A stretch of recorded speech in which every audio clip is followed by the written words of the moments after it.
સુરેન્દ્રનગરમાં ચોટીલામાં પણ deputy CM હર્ષ સંઘવીએ પ્રચાર પ્રસાર કર્યો હતો। ચોટીલામાં ભાજપના મધ્યસ્થ કાર્યાલયનું ઉદ્ઘાટન થયું। વિકાસ સંકલ્પ સભામાં વિપક્ષ પર તેઓ વરસ્યા હતા। અનેક બેઠક ઉપર ભાજપનો ભગવો લહેરાઈ ગયો છે। વિપક્ષમાં હોશિયાર ઉમેદવાર હતા તે મેદાન છોડીને ભાગી ગયા। તેમને ખબર હતી કે આ વખતે વારો નથી આપવાનો। કોંગ્રેસના શાસનમાં કેવી સ્થિતિ હતી તે ગુજરાતના લોકો જાણે છે।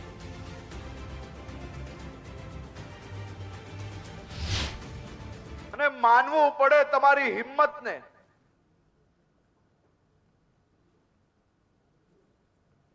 ચૂંટણીના ફોર્મ ભરવાની છેલ્લી તારીખનો સમય પૂર્ણ થાય અને સમય પૂર્ણ થતા જ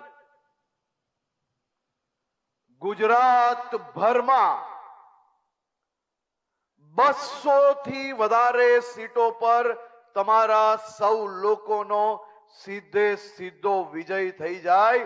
કારણ કે કોંગ્રેસ હોય કે બીજા 25-50 જે પક્ષો આગળ પાછળ હોય એમાંના એક બી પક્ષને આ 200 થી વધારે સીટો પર એક બી મૂર્તિઓ મળ્યો નહીં ચૂંટણી લડવા માટે। અને તમારી તાકાતને અભિનંદન કેમ આપવા પડે? સાહેબ, તમારી તાકાતને એટલે અભિનંદન આપવા પડે કે જેને જેને ફોર્મ ભરી લીધા,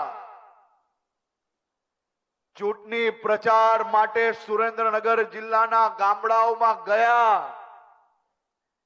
અને જે હોશિયાર લોકો હતા તેને અંદાજો આવી ગયો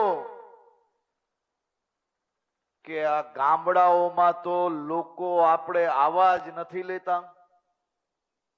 ક્યાંક ભૂલ ચૂકમાં ઘૂસવા મળ્યું તો લોકો આપને આવકારતા નથી।